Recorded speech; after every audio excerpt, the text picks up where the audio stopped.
Hello, everybody, and welcome back to the New Nasty Boys. I'm your co-host this morning, afternoon, evening, whenever you decide to listen to this thing, Billy DeVore. And sitting across from me on the screen is Chris Weir. What's up, Nasty? yeah. Thank you for joining us remotely in some different rooms, some different little atmospheres here. It's we have a little special one here for you. We did a nice interview earlier on in the day with a VIP, so we'll get into that a little bit later. But VIP how's your week? CEO. Man, mine was great. What was that? Friday, had a Halloween party at a friend's house, dressed up as Concrete Halloween, a very deep dive sketch. Explain, because I'm not even sure. A concrete Halloween.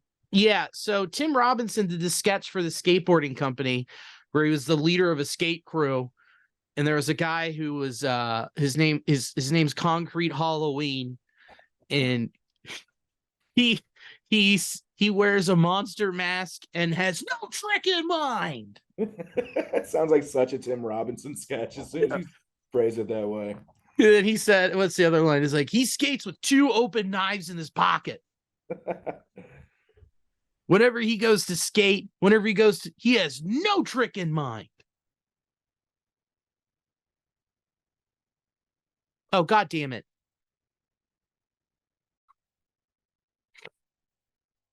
Are you there? Oh, I just heard you. Okay, there you are. Whew. Good thing we have some other stuff recorded. Thank God. Yeah. So tell me more about the Halloween party. I'm sorry. So it was great. And we posted a picture and tagged Tim, and he liked it. That's rad. Yeah. So cool. Dude, a lot of people don't know he's an actual skateboarder, which I find fucking super awesome. Yeah, he shreds. Like, he's been on like the cover of Thrasher. Dude, rad man. Yeah. And then Saturday, Garrett and Osha's wedding. It was fantastic. A beautiful time. Nice. And then very lazy Sunday watching sports, but productive. Won like $180 on FanDuel. There you go. Gamble away, baby. Making some money. No downsides to it. None whatsoever. It's not a terrible addiction where I'm thinking about putting down the mortgage, but yeah, I mean, if you can have like a set amount of like dollars you're willing to not bet, I mean, if you have your line and your limits, but then again, if you're an irrational person that's addicted to things, you're kind of screwed because I mean, it's on your phone. It's so easy. Imagine being able to get like alcohol from your phone or weed from your phone. Like people be just like, I'd be on my phone all day, more than what I am. Yeah, it's crazy. You up your usage from 11 to 13 hours. For sure. Yeah. So that was my weekend. How was yours? It was good. Spent the weekend at the Banana. It was at Go Bananas Comedy Club in Cincinnati. It was fun. John Hirschberg was there, crushed it. He just recorded an album. I'm sorry, a special at the Comedy Cellar. He did so good this weekend. And then he had a young home was hosting. She's back in from Chicago, at least for this week, and super fun seeing her. She's such a bubbly, fun, talented comic. So it was a super cool weekend. That's awesome. So how much of the I mean, he recorded his special like a month ago. So I think it may even be more recent than that. I think it may have even been like last week, if I'm not mistaken. But like, yeah, it was like super recently. Yeah, and so which means he probably already has 25 new minutes. He's so prolific. Yeah, he already had a bunch of new stuff. I mean, and just like hearing him like throw out like an idea and then tweak it from show to show, as well as hearing him, because like everyone, so like during like check drop, we'll have people like throw out suggestions or something and just have him just kind of riff around. So it's really loose, really fun, and yeah, dude, it's just like he's such a easy person to be envious of, like his writing ability. It's crazy, just a machine. Yeah, and if our audience hasn't picked up on yet, I got a sore throat too. It's also a dual reason why we're doing some Zoom stuff here. Yeah, he definitely doesn't want to get me sick, you know. He's really being thoughtful, honestly. I am. I mean, as much as I want you over here, I just know I wouldn't be able to resist kissing you, buddy. I know. Normally, you know how we greet each other, you open my mouth and cough directly into it. So It's super fun. It's an old Romanian tradition that I have. We're not from there, but so it's weird that we do it. it's odd. Just Yeah. so odd. So yeah, we're gonna try and keep this brief. We're gonna recap the World Series next week. At the moment, the Rangers are up 3-0 on the Snakes. Oh wow, man, I missed the last couple runs. Yeah, they're in the snake pit. So yeah, we're gonna talk about that next week. And then we're gonna do our final off-season wish of the year, and then we're gonna get to the interview. I mean, it's so exciting. Yeah, it was a fun interview. He gave us a lot of information. Really shed light on this. I think, and Billy would probably agree, this really cool brand new future of baseball starting in like a different hemisphere. So Yeah, pretty awesome. And he was super relatable. He was very nice, down to earth. He was a baseball fan, very intelligent. Was very gracious with the amount of things he was willing to share, and it was really fun. He gave us so much stuff to talk about and share with you guys. So we're really excited for that. And also lives in Cincinnati, so it's like, how do you ever think you'd meet somebody that would connect Dubai to Cincinnati? I didn't. And he's really doing it too by bringing in like these ambassadors, these coaches, Barry Larkin, Chris Sabo. There's some other, connections that are there that we'll get into later. But yeah, that was really fun. And then he dropped a bombshell, but you're gonna have to just stick around so you can hear it. All right, here we go, guys. Off-season wish number 4 to close it out. Bring in a veteran starting pitcher. That's pretty cool. Now, Billy, some people might say like, oh, well, we have, it's already full. We got Nick Lodolo, we got Ashcraft, we got Hunter Green, we got some other people, Abbott. Like, is there really room for another starting pitcher? What would you say to that? There's always room, baby. You got to make room, dude. You need to bring in a guy who's been there before, someone who actually can come in and anchor the rotation with all these young guys. Last year it was supposed to be Luke Weaver, but we all know how that worked out. And so you've got to bring in a dog who's going to just, go up to Hunter Green, be like, hey man, I saw you do this. What if you tried this? And then guess what? Then now Hunter Green has developed a third pitch, something along the lines of like, just being a gamer and being a pro. With all these guys being so young, you need someone to help lead the pack with a lot of veteran experience. I agree with that. And like the residual effects that you have of just having like a veteran presence there, the knowledge that they can, pass down to all these other players is huge. And like we've seen with this past season, the amount of injuries that do stack up. We were relying on players that only ended up contributing less than 40 innings, and we had them penciled in as our number 2 starter for the entire year, and just didn't, end up happening that way. So yeah, I think having a nice, good, quality veteran starting arm is going to have numerous benefits for the team.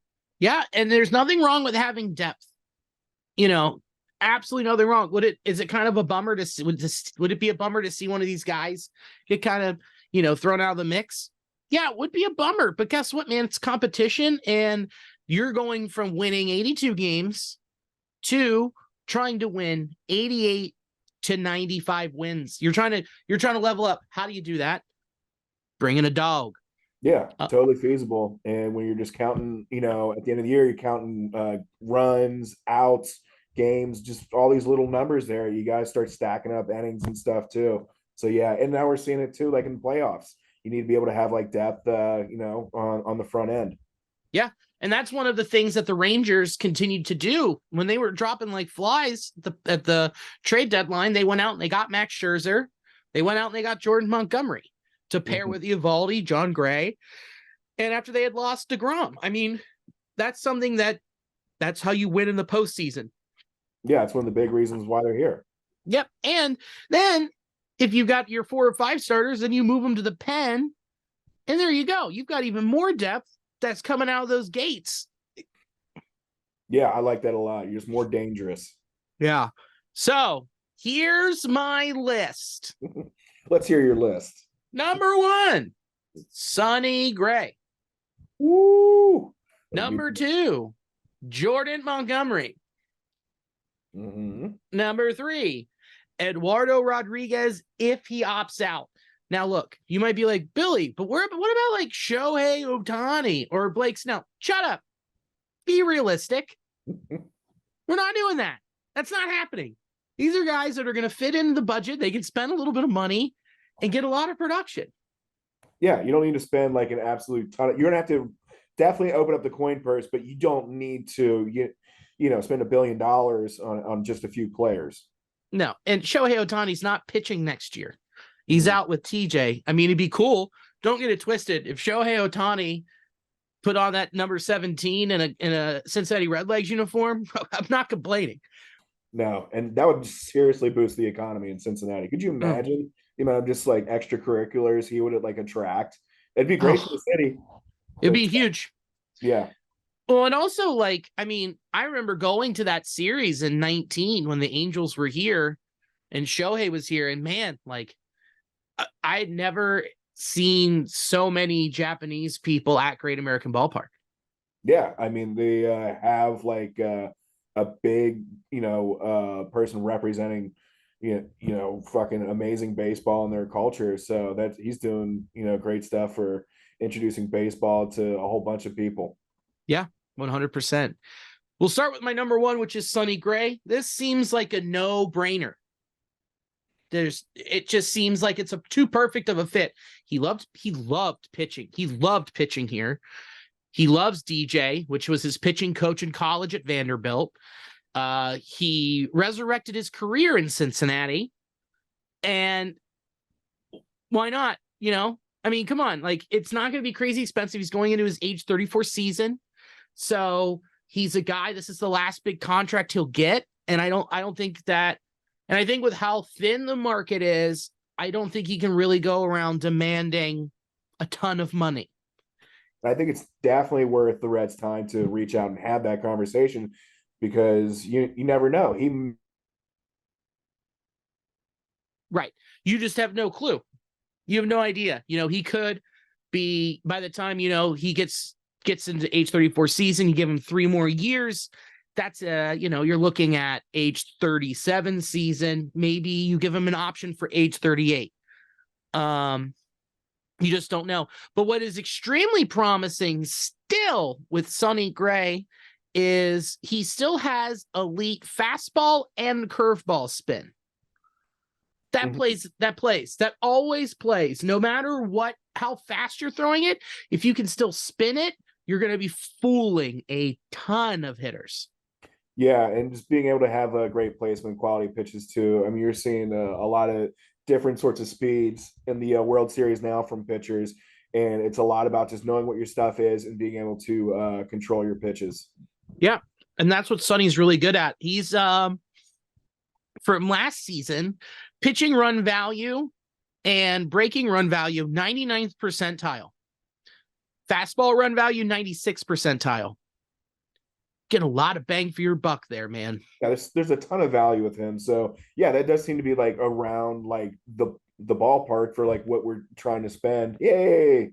For help with our starting pitching. Yeah. No, it just makes the most amount of sense. He checks a lot of boxes. But yeah, 3-year deal. I'm gonna guess, if a 3-year deal, 75 to 80 with a option for a 4th year. Club option, obviously. That's what I would do. But again, what have we said so far this offseason? Yeah. It's not our money. Oh, yeah. That's like, yeah, I feel great spending that amount of money. Like, personally, I don't mind. You can spend more if you ask me. But no, those numbers seem accurate for where he's at with his his age and ability, and maybe he'd be willing to come back and play ball for the Reds. That'd be pretty sweet. Yeah. Jordan Montgomery's my number 2. I mean, he's been on a run since getting traded. He's got a 44.1 ground ball rate in the 2023 season. That's also including his time in St. Louis, which wasn't too great, but not his fault because it was just the Cardinals uniform that he was wearing. So I don't really blame him. A lefty, a guy who's going to be in his age 31 season next year, a guy who gets just a ton of ground balls, would be a very good fit at GABP. But the more he pitches this postseason and the farther and farther they go and the better and better he pitches, the more and more expensive he gets, and he gets out of our price range. Yeah, you said it. I like seeing the way he's performing in the postseason. You really want to have, again, like we're talking about a veteran presence, somebody that's been there before to show these young Reds players how to go about playing ball, past October or into November. But yeah, that would be nice. But he is probably going to see, it's going to be probably at the highest price point of his career, perhaps. Yeah, this is the big one for him, the one that you work towards. So I don't think it's likely, and especially this next guy, I don't think it's likely. But there's a reason we have starting pitchers so far down on our list. It's just because we did need it at the end of this season. They could have made a move, but I put it so far down because I think it's one of the things that's most likely to happen, if that makes sense. Yeah, it does. It seems like they showed that they do have a lot of great potential, a lot of great arms that they have, but there still is an issue in terms of if someone goes down, there's going to be a scramble like they had all this past season. Yeah. So basically you fill in one hole, and you fill that hole in, Lodolo comes back healthy, stays healthy, big if, then you've got 3 or 4 guys that can step right back up. And the last guy on our list, Eduardo Rodriguez, he's got to opt out of that contract first. Mm-hmm. I don't think he will. He should die to trade to the Dodgers. He said, no, thank you. And he's like, I have family here. I don't want to move my family around. And on top of that, he had some health issues this year. He had to step away for a little bit. We don't know what they are, and it's none of our business. We're not his doctor. So I don't think he'll move, but it's another guy, lefty ground ball machine that would fit very nicely at Great American Ballpark. Yeah, and that's just what he'd be another great fit, for the Reds and that GABP, a lefty pitcher, somebody that can play well in our little bit of a small ballpark. And I think it'd be great for the clubhouse too. But we'll see. 42.4% ground ball rate, all that fun shiz. So a guy who fit. Okay. I think it's time. Yeah. Guys, we're very excited to introduce to you our guest, Kash Shaikh. He is the CEO of Baseball United. He's got an impressive resume, man. He spent 9 years at Procter & Gamble, helping build brands internationally, traveling the globe over to 50 other countries, that then left and went to GoPro to take them from a startup all the way to the behemoth that they are today. Started his own stuff on the side, and then this project, Baseball United, bringing baseball to over 2 billion people in the UAE, Saudi Arabia, and India. Pretty cool. Yeah, and it's the bat and ball capital of the world. So it does seem to make a lot of sense. It seems weird that you would say it feels like this should have already been done, but also seems weird that it's happening now. It's just like a lot of wild stuff, and he had a lot of cool stuff to say. And I can't wait to see this, take off. Yeah, this is going to be a really cool experience with a lot of Cincinnati ties that you'll hear all about. So without any further ado, ladies and gentlemen, Kash Shaikh. Kash Shaikh, the CEO of Baseball United, joining us today. How are you? I'm doing well, guys. Great to see my Cincinnati boys representing. Got the Reds paraphernalia behind you, so I'm looking good. That's right. What's really cool is Chris actually painted that. No way. That's awesome. Yeah, I'm not trying to show it off. It's just you eventually run out of room when you make a bunch of big paintings. So inevitably, you're going to have something on the wall. That's cool, man. Well, great job. Great work. Appreciate it. Well, thanks for joining us. This is what you're doing is very unique and extremely special, and we're very interested on how the whole process of shaping this league, getting it off the ground, and then just moving forward and what you're looking for and how to build it. But first off, spent a lot of time in Cincinnati, split time between Dubai and Cincinnati. So the big question is, Skyline or Gold Star? Oh man, you know what? I'm going to get kicked out of town for this one because neither. My first meal in Cincinnati, because I was born and raised in Texas, and I went to the University of Texas, and I actually interned at Procter and Gamble my junior year summer. So of course they took the intern to Skyline as your ceremonial first meal. And you know what? I didn't like it. I'm a Texas chili type of dude. So that's the first and only time I ever went. So, you know, I'm much more of a La Rosa's pizza dude myself. If I had to choose a Cincinnati staple, that's where I would go. Good save.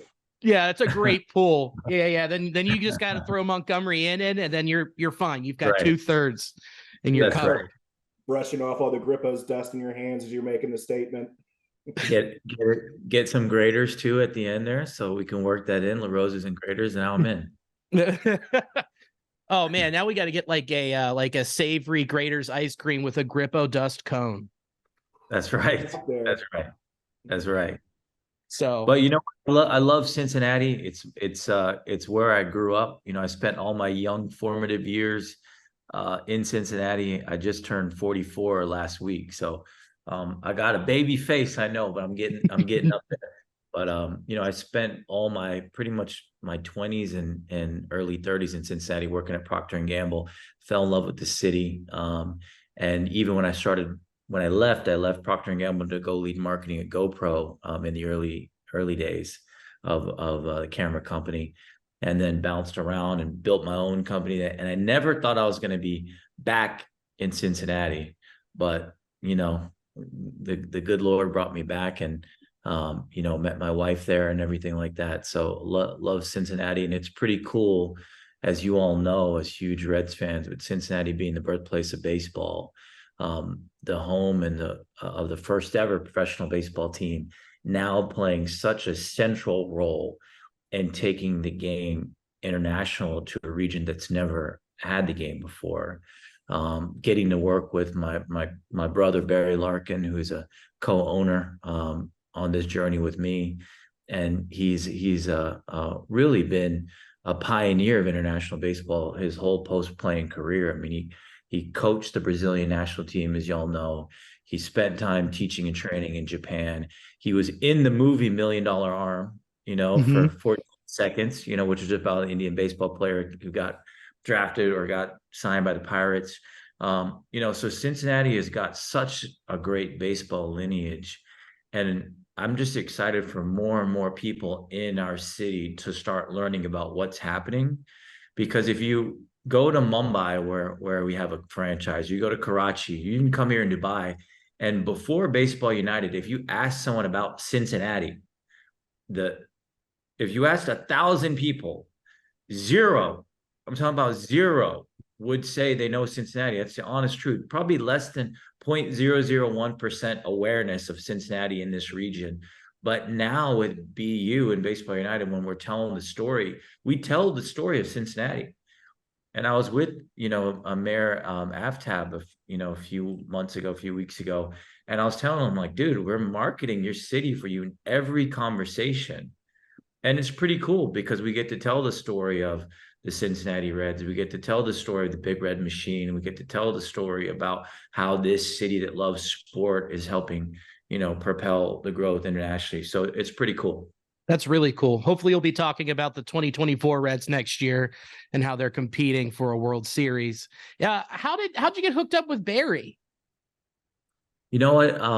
Actually, I was doing marketing work for Kroger for a long time with our agency BSB, which is based in Cincinnati. And we opened up our BSB sports division right around COVID, actually. So it's kind of like the worst time to open. But as part of our work with Kroger, we proposed and then executed a pretty big campaign with Major League Baseball to try to drive vaccinations in Black and brown communities at the time, because at that time, as y'all may recall, Black and brown communities were getting COVID at a much higher rate than other communities, but they were much lower on vaccinations. So we did a cool campaign, because Kroger is a regional business, because they have Smiths down in Utah, and Ralph's in LA, and Kroger home in Cincinnati. So we did Fry's in Phoenix, and baseball really is a regional business as well. More so than some of the other sports. Like the NBA, you can market a lot of players around the US, but in baseball, you pretty much, like, if someone's on the Reds, you like them, take that person to Cleveland, probably not going to get as much love. So we did a program working with 12 Major League Baseball players and one Hall of Fame alumni, which was Lark, in 13 different markets. And it actually, we did a great job with it, and it really performed well. And Lark and I got really close during that campaign, because we were doing a lot of work together during COVID.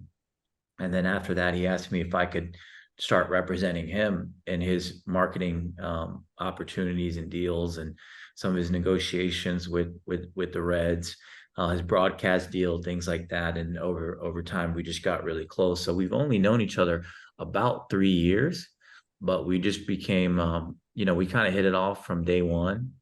And about a year and a half ago, we started talking about the state of the game, and a lot of it started with some of the challenges and the troubles the game is facing in the US.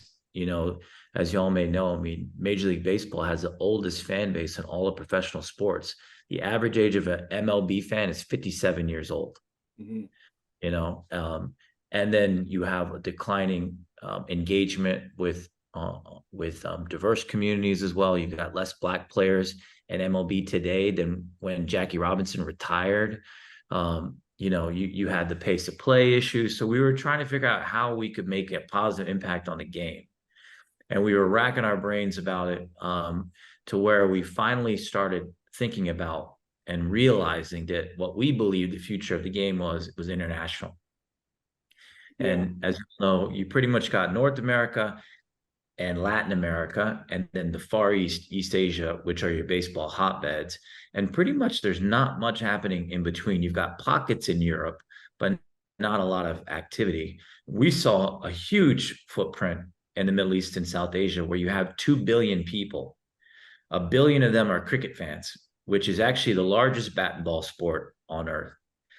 And when we started this journey, we said, what could we do to try to inspire those cricket fans to learn and fall in love with our bat and ball game that we love, of baseball. And I'll tell you, that's what kicked off this whole journey a year and a half ago.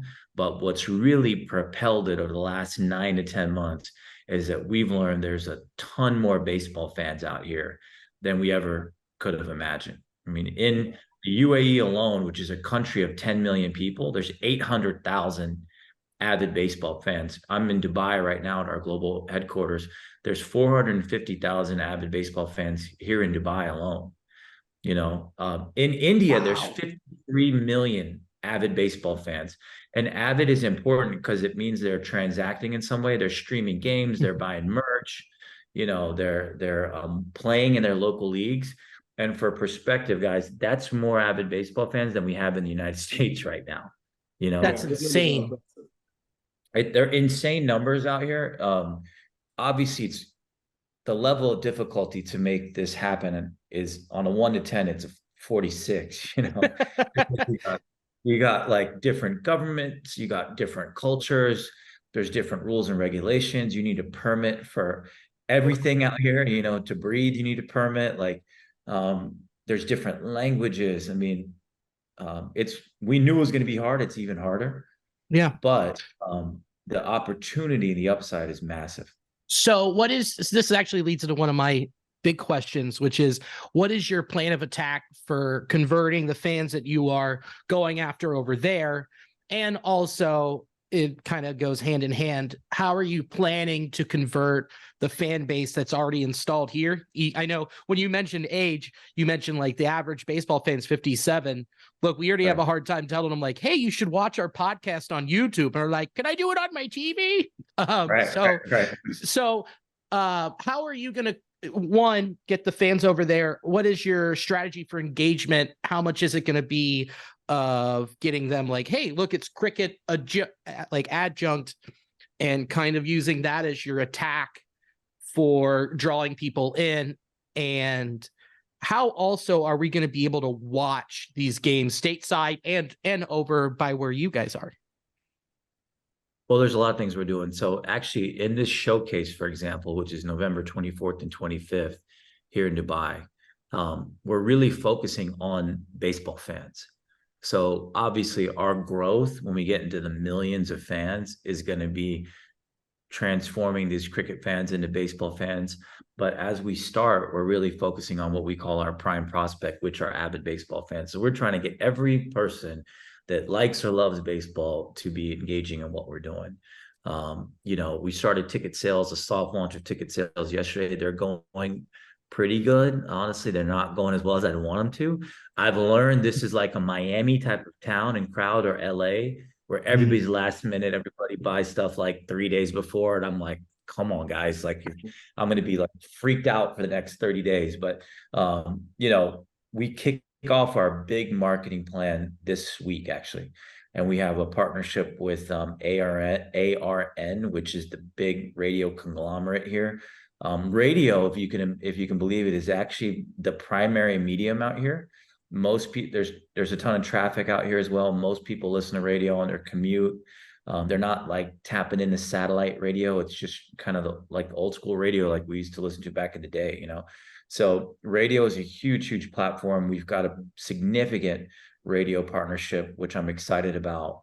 There's a lot of out of home and billboards and LED boards all over this town. We've got a pretty significant media buy that kicks off. We got Big Sexy on the media board, which is going to be funny.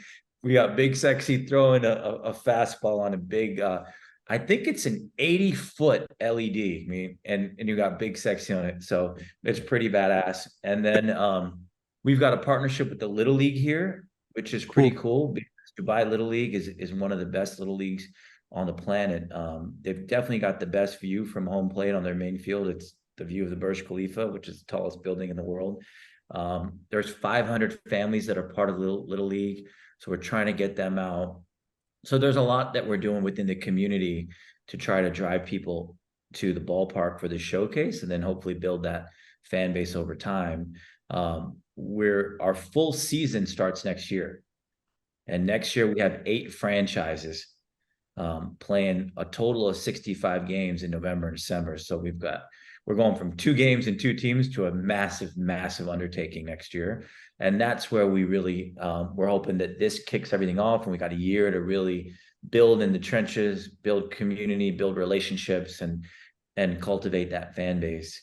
We are going to be broadcasting all across the world. So India, Pakistan, Sri Lanka, Bangladesh, Saudi Arabia, the UAE, obviously back home in the States. We have different broadcast partners in different countries.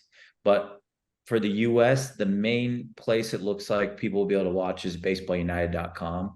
All the games will be streaming for free, which will be cool. And we've got a pretty nice production. Like an average Cincinnati Reds game, for example, uses a 6 camera setup with 1 or 2 maybe roving cameras. For our production, we're going to have 13 cameras and 2 roving cameras. Wow. And what's also pretty cool for our Cincinnati connection is most of the broadcast folks that I'm hiring are Cincinnati Reds broadcasting professionals, because basically like no one even knows ball follow out here. Like I started working, God love them, I started working with a lot of cricket guys at first. And I'm like, all right, we know all sports, and I had them working the cameras, and somebody hits a ball in the left field and the guys are like filming like, second base because they don't know the game. So I was like, holy shit, like we have to teach people how to like shoot this like from a video and content standpoint. So it's been crazy because we have to teach and train everything. So I'm bringing literally the head producer, that like the live feed producer, Josh Hall from the Reds over, bringing one of the directors over. I'm actually trying to get the Reds PA announcer to come over, to do the PA. So there's so many ties to Cincinnati. It's crazy. That's awesome. Let alone, I mean, what Philip Irvin's playing for you guys, Reds legend Shed Long, and Chris Sabo, one of the managers. Yeah, dude, we've got so many.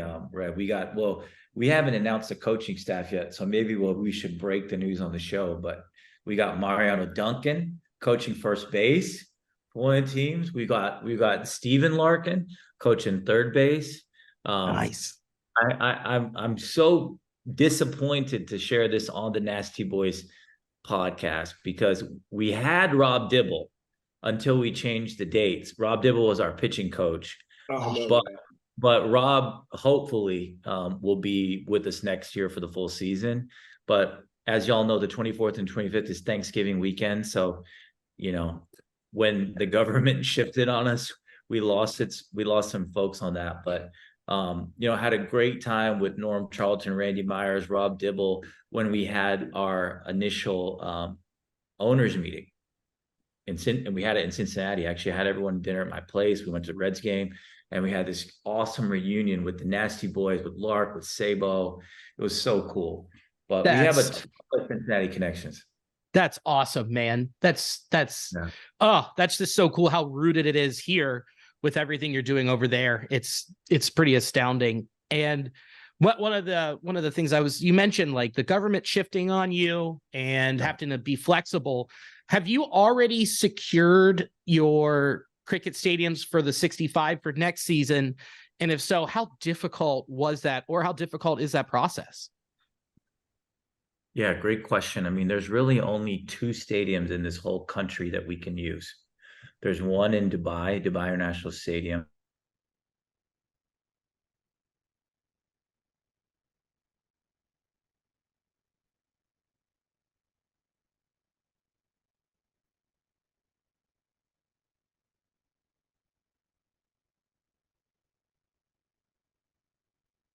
Transform cricket stadiums into baseball stadiums. I mean, cricket stadiums are basically a big circle, and obviously we know that we have a diamond. So we have to do everything from import the clay. I'm importing clay from Rajasthan, India, as well as some good old American clay coming from the States. We're building fencing, we're building the netting. We're transforming the typical foul line experience. So y'all know Oakland Coliseum is known for having like this cavernous out of bounds, out of play areas on this first and third base line. We're like quadruple that. So what I wanted to do was fill that space. So we're putting, for the first time ever, on-field cabanas. Basically imagine like bottle service at the club. You've got like lounges and you got a little bottle with some netting, and we're putting ball boys and ball girls right in front to protect people. And we're selling those as like premium on-field seating, which is pretty cool. And so the whole experience is going to be fun, but we're having to build it from scratch. We are working with the gentleman named Murray Cook, and Murray Cook is like an OG of OGs. If you like Google Murray Cook, he's like the guy that's transformed all international fields for MLB for the last like 40 years. So he did the London games. He did the first cricket stadium they did like in the 80s, I believe, down in Sydney. So we have like, the world's best helping, advise us, but it is a pretty big undertaking. The other thing besides just the field, did we lose Billy? I think it's chugging. Okay. All right, good. As long as you're here now, I'm glad we've had you free. Look like the Mona Lisa right now, just perfectly frozen. There you go. But aside from the fields, we're redesigning and transforming the seating as well, because most cricket stadiums here, they're interesting because they don't have like assigned seats where you have a specific seat number. It's basically just like general admission. So we had to we obviously have a ticketed experience, so we had to build out a Diamond Club. We're building out something we're calling the Gold Club. We're building out infrastructure with the ticketing partners so that you can have assigned seats. So, like when I say we're building everything from scratch, we're literally having to build everything from scratch. When I signed up for this journey, I didn't think that we have to do all that. I might not have signed up for it, but we're learning a ton. And the cool thing is the barrier to entry is so high. Like when people ask me, like, this is a great idea, why the hell did nobody try this before? It's because the damn barrier to entry is so high. I mean, Sure. not only do you have to have a myriad of government partnerships, but like you have to build everything from scratch. So it's just a ton of work that I don't think people wanted to take on. And like I said, we might not even have taken it on if we knew in the beginning, but now we're all in, and we're on a journey to figure it out. Yeah, you're supporting Clay. I'm pretty sure you're pretty much in it. Yeah, exactly. Yeah, exactly. you're too far deep to ask the real questions, So there's like, I'm stuck, man. This is it. I do have a question about. Sorry to cut you off, Bill. You were talking about the stadiums there. Do you ever anticipate having the teams travel to like maybe in the States or other countries that do have a baseball culture or already stadiums in place? Or is that like a handful of states? Yeah, I mean, I think maybe exhibitions like the Nippon League have asked us to come to Japan. The Australian Baseball League has asked us to come out there. We're in talks with Major League Baseball, and hopefully we'll be able to announce a partnership soon. We've got a great relationship with MLB. So I think out of season, I could see something like that happening. We even thought about it, honestly, as part of our showcase series. Maybe we go play in Australia and Japan or something. But for our season, we're really focused on what's called the GCC, which is basically the Arabian Peninsula. And in next year, as I was mentioning, our stadiums are Dubai and Abu Dhabi here in the UAE, but we're also going to be playing in Doha. And Doha, as y'all know, was where we had the World Cup. They built 8 new stadiums for the World Cup. 2 of them they dismantled post-World Cup. So now you got 6 stadiums there. I went and looked at all 6 of them. 2 of them are perfect for us for what we're trying to do. So ideally, we have a 3-city circuit: Dubai, Abu Dhabi, Doha. Doha is an hour flight from Dubai. As I mentioned, Abu Dhabi is in about an hour-and-a-half drive. So it's pretty quick. And then what that enables us to do is kind of create more of a bubble concept when we're playing in each city, just like the USFL did when they played, and like what happened during COVID, because then you bring down travel costs, you kind of cut out logistics, you get to kind of saturate the fan base. So that's really our plan in the first couple of years. And then ideally expand to Saudi Arabia as well. Riyadh is on fire for sport. Francis Ngannou, Tyson Fury just fought a couple of days ago, and they put on an amazing show. And we've been getting a lot of pull from Riyadh. So we'll see. I mean, for us guys, honestly, this showcase is really a proof of concept for us. No one in the region has seen baseball. They don't understand it fully. We're hoping to put on a great show, and then we believe we're going to have a lot of opportunities around here. Cool. Absolutely. No, that totally makes sense, because a lot of the questions were like, I'm thinking of are so far ahead, where it's like, we just need to worry about getting onto the field, showing the product, showing that it's going to be good, and then moving on. So I'm really excited. So was it basically you talked to Barry and then you worked with these players during the Kroger vaccination campaign to be like, hey, so we got this going. And then Barry's like, I know some guys that still would want to get involved, and kind of using him. Well, actually, so Lark and I started talking about this post the Kroger campaign, and we got connected to another gentleman who's a brother of mine now, John Miedrich, who's our vice chairman and head of baseball operations. John is actually a former NYPD cop, but he spent the last 10 years as the head of international operations for NYPD based here in the Middle East. So he had a lot of relationships with government leaders and access. And he's a crazy baseball fanatic like we are. And he's married to a Dominican woman. So he started spending a lot of time in Dominican Republic, which as y'all know, baseball is religion in Dominican, probably more than anywhere. Maybe Japan and DR are probably the top two, right? And then John started an academy down in Dominican. And so I got connected with John, and Lark and I got connected with him. He was connected with a gentleman named Victor Campos, who was big in baseball in Dominican. And through there, we started connecting with a lot of guys as we started throwing this idea out about taking the game to the Middle East. The first guy after that, who's not Dominican, but ran in the similar circles, was Mariano Rivera. And then really it was myself, John Miedrich, John's brother, Warren Miedrich, Lark, and Mariano, who decided to come together to build Baseball United. We took a couple cracks at it early with different forms, and we got burned, to be honest with you, because we were trying to find partners here locally. And we learned pretty quickly, you know, you got to vet people out. You can't trust everybody. We were giving money to folks and it was disappearing. So that's when we said, look, if we're going to do this shit, we're going to do it our way. We're going to do it the right way, the right people. And we're going to have to be boots on the ground here, making it happen. So the 5 of us started it. And then the first big person that we brought in was Adrian Beltre. And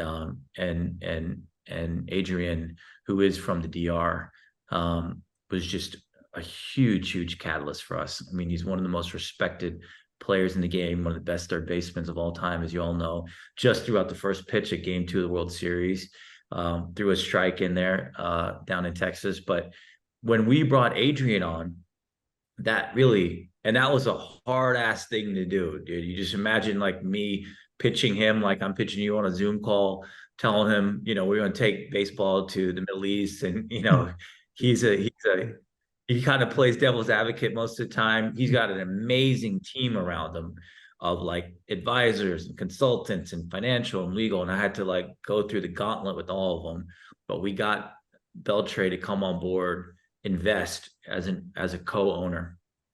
And that really started a very cool domino effect when we closed Elvis Andrews, who's a really good friends with Adrian. Then we ended up closing Felix Hernandez, who's also a good friend with Adrian. So that's where it really started. Then Nick Swisher started blowing me up, who's an Ohio guy as well. Nick Swisher, if you remember him, he played at Ohio State.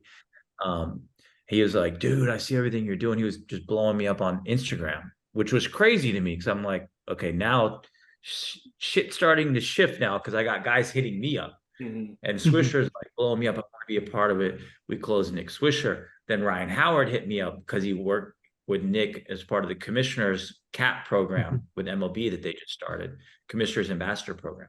We got Ryan on board. And then we started really doing well with our franchise announcements and, you know, all of our marketing, our social. You know, we started building, you know, my background's in brand building. You know, we built 5 great brands with our 4 franchises, our Mumbai Cobras and our Karachi Monarchs and our Dubai and Abu Dhabi franchises, and then BU. So honestly, like players started really coming out of everywhere. And then this last group we brought on was 7 great guys led by Robinson Cano, who's one of the best second basemen of all time. And we just, you know, now we've got 14 guys, including Albert Pujols, who's another guy left out, Dominican, maybe the best of all time. So 14 guys that are part of our investment in ownership and master group. And we're about to announce a few more here in a couple days, maybe next week. So it's pretty exciting because these guys have not just brought credibility, they've brought passion, you know, they've brought they put their money where their mouth is. And, you know, I really believe, man, that if you look at any other professional sports league on the planet, take me out of the ownership group, you know, would take me out. Everyone else, there's no league out there that has the pedigree that Baseball United has at the ownership level of guys who performed on the field. You know what I mean? I mean, Bartolo Colon's an investor too. So it's like, okay, if we put our starting lineup, you got Beltre at third, Lark at short, Cano at second, probably Pujols at first, Ryan Howard at DH, you know, Nick Swisher in the outfield, Hanley Ramirez in the outfield, Robinson Chirinos playing catcher. And then you're like, do you start Felix Hernandez or Bartolo Colon? You know, you got Matt Barnes middle relief, and you got Mariano Rivera freaking coming in to close. I mean, shit, dude. Dude, they would have won the World Series in 2012, no doubt. Dude, we would just destroy people. Like, I could probably just be a utility player with that team. You know, we would be all right. Yeah. Just let me be at the end and be bench coach and just chew on seeds. Exactly. That's what I was thinking. I'd like to be the third base coach on that. Just like tear a rotator cuff, telling everybody to wheel it. Exactly. And you know what? Pudge Rodriguez is one of our advisors, so we could even put Pudge at catcher as well. That's wild. And then he caught the first pitch on Friday night's game. Yeah, he did. From W. Did. So That's it's very interesting to hear these investors in this board, and you kind of have to think to yourself, you'll be one of the first ever player forward professional leagues. Exactly. It's so true, man. And that's one of the coolest parts of this is that players, you know, especially in the big leagues and MLB, I mean, players don't get a ton of opportunities, whether front office and definitely not ownership, you know, particularly, you know, African-American players, you know, people of color. And for us, we've got so many guys from all different backgrounds, races, et cetera, a very diverse group of former players that now get to be at the ownership level, you know, and it's a dream come true for them. And it's a dream come true for me and our team. And this is a league that's built by players for players, you know, because the other thing that's really happening, and I'm sure you guys see this and notice this, is that the last couple of years, MLB has significantly contracted. You know, they cut the minor league system in half, cut the draft in half. So you've got this surplus of really talented professional guys that 4 or 5 years ago would have had a shot, don't have a shot anymore. Plus, there's a whole dynamic happening, and I was an agent for a while as well. And there's a dynamic happening with contracts. If you notice, like, guys are getting obviously their 4, 5, 6 years of rookie deals, arbitration years. And then most guys are getting one contract if they're performing pretty well. And they're usually signing a 3 or 4 year deal. But then after that, unless you're in a Soto or a Trout or a Tani, a lot of guys aren't getting that second big contract anymore. Case in point is Didi Gregorius. I mean, he's 32 years old. You know, he was shortstop after Jeter. I mean, he had like multiple 20 home run seasons in a row. You know what I mean? Like, there's no reason he shouldn't be in the big leagues. You know what I mean? But there's a lot of guys like that once you hit 32, 33, they're not really looking at you anymore. They're looking at the young guys. And there's a lot of reasons. I mean, MLB owners and GMs are smart. There's a lot of reasons they're doing that. But you've got all these guys who can still play, you know, and still have that passion to play. And that's one of the biggest reasons I'm excited about our league, because we get to be a platform and a league where these guys can expand, extend, and evolve their careers. And Didi Gregorius is one of those guys. Robinson Cano's 40 years old. He's going to be playing, you know. Pablo Sandoval, Panda. I mean, he's 37. He can still play. You know, I grew up watching Nolan Ryan pitch till he was 45 years old, you know. Justin Verlander from my team down in Houston, he's 40 years old. So guys can still play. And we get to be an opportunity for a lot of those guys. Yeah, absolutely. Just where you see like players extending their careers or going to fix something like in North Korea or something. So this is another conduit for getting back to the big leagues or just extending their careers in general. Yep. Yeah. And, you know, like, because the three major, call it March to October leagues, obviously are MLB, NPB in Japan, and KBO. And then you have winter ball, which is typically November to February-ish, November to January.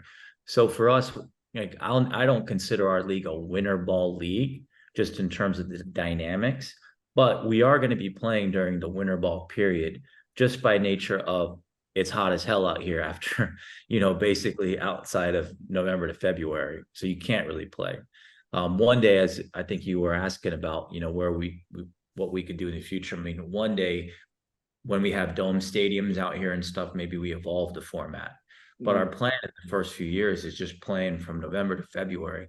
So what that enables us to do is become a partner league with MLB. If we wanted, like Acuna's playing in the Venezuelan league, you know, during winter ball this year, you know, so we could, as an MLB partner, we could have Acuna play out here if we wanted to, you know, and we have a lot of just different dynamics that we can play with, whether it's current MLB guys who want to get some time during winter ball, whether it's guys like the Pablos of the world that were extending their career. And of course, we're developing talent here as well, working with all the baseball federations as well.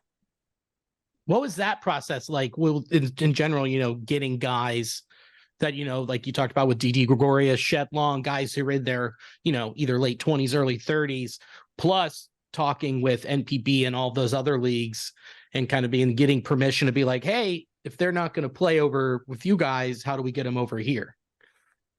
Well, you know, we've got an amazing baseball ops team and led by John Muedrich and Eddie Diaz. Eddie Diaz is like a lifer, MLB lifer, worked for the Rays. He's been a president of a team in Mexico. He's actually in the Mexican Baseball Hall of Fame, managed a couple teams, won a couple Caribbean series, I think 3 Caribbean series. So he's super connected. And those guys are the ones that started to build our base of players. And we did a pretty good job with that. And then word of mouth started spreading as we started launching. We started bringing all these owners in. Now, man, we probably get 100 inbound messages from professional players a day. Wow. You know, if I, you know, like my DMs on IG are full of players. And that's one thing I feel bad about. I wish we could sign more. For our showcase, we only have 2 teams playing 2 games, the 2 all-star teams. So we actually only need 50 players for that. You know, we have about 1,800 players in our database now. So, you know, that tells you the surplus that I was talking about, and then the desire guys have to play. The other thing in typical winter ball, like if guys were going down to Latin America, sometimes they're not sure, you know, how the pay is going to work out. Sometimes those places aren't as safe. You know, sometimes the conditions aren't, you know, what they would ideally like to be a part of. When you're talking about Dubai, you're talking about one of the coolest, cleanest, safest, most sexy cities on the planet. Most people have been, you know, wanting to come out here, have heard about it, have aspired to come out here. So for us, lots of times that's been the easiest sell for us to tell people, do you want to come out to Dubai and play? Everybody wants to come out here. So, you know, getting players, nothing's been easy, but that's been our easiest part. That's good. Yeah, a good little hurdle to cross over, considering you everything else you've had on your plate and getting approvals. It's nice to have players who are like, yeah, I'd love to do that. Send me over. That's right. It's cool, man. And I think the cool thing is all the guys that we have are high character guys. You know, they're good people. They're great ambassadors for, you know, we tell them like, this is you guys are player pioneers, you know, because you got to represent the game. You got to represent America. You got to represent a lot of things that are important to us out here. So people know what we're all about, you know, and it's a special opportunity, man. I tell my team every day, like, we're really blessed for this opportunity. It's a generational opportunity to be able to create a sports league from scratch on the other side of the world, and to do it with it being America's pastime, you know, being the oldest professional league in the world, to now transport it here is pretty awesome. Yeah, I love the connective tissue, the first baseball team, and now you're transitioning over to another world and having that happen again. And you'd be hard pressed to find a better set of ambassadors for this game. Barry Larkin, just a out and out captain for the Reds that we've seen for years. I think this is going to be a great thing. You're leading on the right foot. Yeah. Lark has been great. Lark is the OG of OGs, even with our group. He just loves to teach, and he loves to build, and he's passionate about growing the game. Sabes has been awesome as well. You know, those two, we teamed up with the Mumbai Cobras franchise, which, again, didn't talk about the connective tissue. You've got the first ever franchise with the Reds, first ever franchise in India, 1.3 billion people in India. Now they're talking about the Cincinnati Reds. I mean, they're talking about the 1990 championship team. And I told our boy Aftab, I'm like, dude, you owe me some royalties, man, because people are talking about Cincinnati and freaking Mumbai now, which is pretty awesome. That's wild. So looking at how you're going to present have you taken some things from not just Major League Baseball, but how like MILB has advertised, or say the Savannah Bananas or any type of other independent league? Have you looked to see what they do and you go, man, I think we could take this? Or has there been some stuff from watching from a little bit of a distance going, we're definitely not going to do that? Yeah, we're not going to go full Savannah Bananas, but we're definitely going to introduce some rule changes to try to drive some excitement. And we're definitely trying to create a more festival atmosphere around the games. We have a fan fest where we got concerts going on outside the stadium. We're introducing a designated runner rule where, and actually there's another Reds example. I talk about Ellie a lot when I explain to people out here, and I show like tape of Ellie, running around the bases and say like, this is the excitement we want to bring. The cool thing with that is and I haven't fully announced this yet, so you guys are kind of getting the scoop, but we're going to, as part of the prospect, so we have 25 people on each of our all-star teams. 22 of the guys are professional players.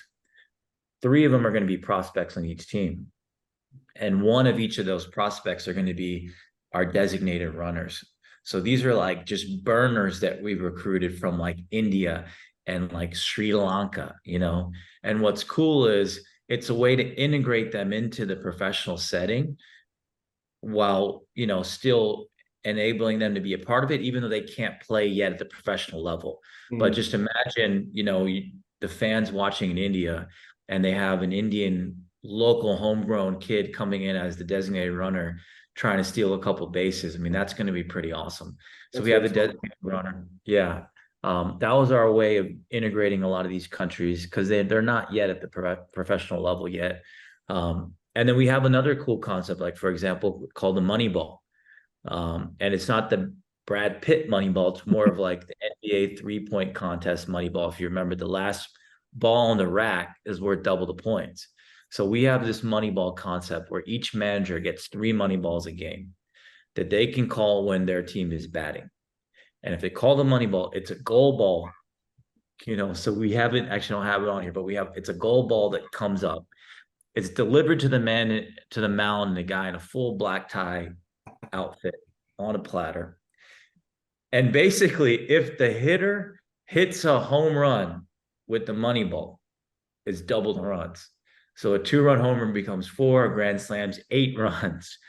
So like, it's the strategic opportunity for a manager to have, depending on the game situation, to call the money ball. And if you can imagine like the excitement in the stadium when you're down 3 and you got a runner on, and the money ball, if you hit a home run, you're going to get the lead, is pretty badass. So the traditionalists, like Mariano Rivera, traditionalist, he couldn't stand the money ball at first. Beltre, was like, I'm not sure. Lark loved the idea. And then I told Mariano, we're getting a local bank here to sponsor it for a few $100,000. And he's like, I love the money ball. Let's do it. So the money ball is going to be pretty cool. Dude, it immediately makes me think of that steakhouse in Miami where they bring out the porterhouse in the suitcase and then they come out and they brand it. I mean, maybe you got to get a branding involved on the baseball as well, Yeah. We're working with the local bank to do that. So I like the briefcase idea. Maybe we switch it that way. That would be cool. That's awesome. But just things like that to keep people excited. It'll be fun. And the other thing that we all kind of take for granted back home, like, they're not used to hot dogs and peanuts out here. They're not used to the activations between innings. Mm-hmm. We're gonna be playing like Country Road and Sweet Home Alabama, all that stuff that just gets everybody fired up. So it'd be cool for us to bring that out here, a little bit of a Americana out here. Yeah, definitely. So much culture is just intertwining. This is something special. Yeah, man, it's exciting. And when you see the NFL has done a great job, when you watch some of the NFL games in Germany or London, and you see that, and like, obviously that's the dream for us. Those are packed stadiums, and we've got a long way to go, but you know, that's what we're trying to build. We signed a 15-year deal with the UAE government, you know, which was the first ever in history for a non-local entity to get those types of rights and sanctions for a professional sport. So it's truly historic what we've been able to do, and we're super grateful for it. But what that also reminds us is this is a long journey. You know, we're going to do our best in this first showcase and then season one, and you know, you learn and you screw up and you try to get better, and you know, but we're in it for the long haul, man. We're in it for the long haul. That's awesome. And I love the embrace of traditionalist and adding fun new elements. I mean, that's how you set yourself apart. You know, you don't want to go full sketch, dancing, doing TikToks, but definitely having the opportunity to do something unique and different. It's really cool. And that's also just going to engage a lot more people, and it'll draw, you know, baseball dorks like us in, because we'll be like, look at what they're doing. This is pretty cool. Yeah, all while maintaining like the integrity of the game, it seems like. So that's the good thing. Exactly. And when you got a league that's run by Hall of Famers and all-stars like we have, they do a good job of making sure we keep the integrity of the game, you know, at the forefront. Absolutely. Well, you gotta let us know where we can get our big sexy jerseys. Yeah, you know what? We gotta get those made. I mean, I was so shocked that when we went out with the draft, everybody was like, I want this jersey, I want that jersey. So we partnered with a company called Arietta, and Arietta is really the leading provider of the official jerseys for the Mexican League and the Dominican League. They're based out of Mexico. So I was telling them, dude, you guys gotta start cranking out these jerseys. So that's gonna be fun. We'll have to get you some gear. I'll show you real quick, actually, because I just got these in. Hold on, let me show you. Yo. We just got the official hot off the press all-star jerseys that we got. So we got our United, pretty, you know, our United West jersey, got our little Cincinnati Reds red, and then this is like the black one for like East. That's cool. Yeah. And then that looks like the City Connect. Yeah, it does. Got like there's another Reds connection. And then so the teams are going to be wearing their color one night and then white the other night. So opening night is the West team's wearing red, East is wearing white. So still some Cincinnati and Americana in there, which would be pretty cool. That's awesome. And then, so give us an address to ship over a couple cases of Skyline and some La Rosa sauce, so then that could be handed out at the stadium. Dude, you guys need to make the road trip out here. Dude. Skip Thanksgiving and get out here, man. Yeah, we need to get on a 17-hour flight with you. We'll do that. Yeah, if you guys get out here, I got some free Diamond Club tickets for you. So if you can make it out here, there's a nice flight. Bill, we got to dip into the funds. Yeah, you could probably get it like an $800, $700 flights. Probably you could get. All right, that's not bad. So you're just gonna hear a knock at your door and open it up. It's just gonna be like, "Hi, we're here with our backpacks." The luggage route. I might just jump in your luggage there and try to go that and hang out in the cabin. You know, I'm not even going to be back home until after this thing's done. So I'm here in the trenches until we get it done. So. Oh man, that's awesome. I know we only got you for a few more minutes here. Billy, do we got some other questions you want to go through here for him? Anything we're missing? Man, I think we really did cover it, you know, over back. Oh yeah. So like this might be another long ball question, you know, just a long-term thing. How is your like advanced scouting and all of that going to work out? Like how analytics driven will this league be? Or am I asking a question that is not even crossed your mind yet? Well, it's definitely crossed my mind. And I think that, you know, we believe in art and science. So I think that analytics will play a role for sure. And then, you know, some old school baseball feel will play a role. I think that once we do this showcase, a big part of our development next year is going to be building out our baseball ops infrastructure. Like I said, on one hand, we've got 1,800 players or so in our database, and we only need a couple hundred next year. So in the short term, we're in great shape. Mhm. But we want to start building some infrastructure and some partnerships to start the long-term build of our baseball operations and our pipeline. You know, one of the big things that we still have to do is sell our franchises. You know, part of our strategy and my strategy was to do this showcase, and then afterwards we're putting our franchises up for sale. And when we do that, obviously we're selling to ownership groups that then we have to help them. When we talk about, add this to the list of things we got to build from scratch, we got to help the ownership groups understand how they can build their farm system. And you know, it's like, it's different than if you go buy the Dodgers or something like that in MLB where everything's already built. For us, when we're selling franchises, we're saying, all right, here's the 20% of operations that you are responsible for, HR, finance, et cetera, et cetera. And here's the 80% we're going to do for you for the next 3 years. Everything from your social media accounts and your brand building to your baseball operations, your farm system development, all that. I mean, it's just a mountain of work, you know. You know, we have a lean team. Everybody thinks we have way more people than we have. You know, my agency, BSV, has been leading a lot of the creative, really all the creative and branding. We've got a lean team here in Dubai. A few folks are back home. But, you know, just a few crazy people that are trying to pull this off. And then next year, you know, we're going to be hiring quite a bit as we start to grow. Cool stuff.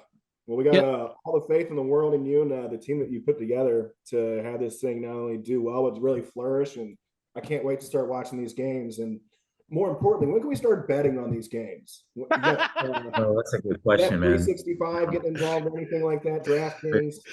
We need to get a betting partner. You know, it's on the list, and you know, I haven't tackled it yet, but definitely for this season, we will for sure. Cool. We will for sure. But I appreciate you guys. I thank you guys for reaching out. Love what you're doing, and you know, keep going, keep growing with your own passion and podcast. And if we can help in the future, just let me know, man. Absolutely. Thanks for joining us, and we'll be watching the stream for the. You know what? Watch the stream. No, Chris, we're gonna book our flights. We're headed your way. Dubai. Why not? We got Diamond Club. Oh yeah. Waiting. Hey, dude, why not? Yeah. Let's go. Cool. Well, and we'll give you field access and dugout access to interview the players, do all that stuff. You know what I mean? You get a full media pass, everything. That's all right. Very tempting. We're on our way. All right.